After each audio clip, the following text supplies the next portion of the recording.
আমরা কিছুই করতে পারিনি আল্লাহ, রমজান মাসে আমরা কিছুই করতে পারি নাই। আমাদের মতো গুনাহগারকে আল্লাহ তুমি সেই কাতারে শামিল করো। পুরো রমজানে আমরা আমাদের গাজার ভাইদের জন্য কিছুই করতে পারি নাই, একটা টাকা সাদাকা পাঠাতে পারি নাই, ওদেরকে এক বেলার খাবার দিতে পারি নাই।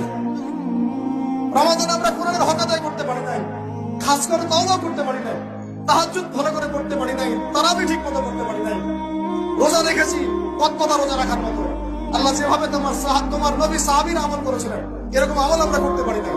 তাও তোমার ক্ষমা, তোমার দয়ায়, তোমার রহমতে আজকে আমাদেরকে ক্ষমা করো এবং এই শিক্ষাগুলো থেকে আমাদেরকে ভবিষ্যতে তৌফিক দান করো, যাতে করে আমরা তোমার রেজামন্দির মতো করে জীবনযাপন করতে পারি, গুনাহমুক্ত জীবনযাপন করতে পারি, ইসলামের জন্য একদম জান মাল সময় উজাড় করে দিনের খেদমত করতে পারি।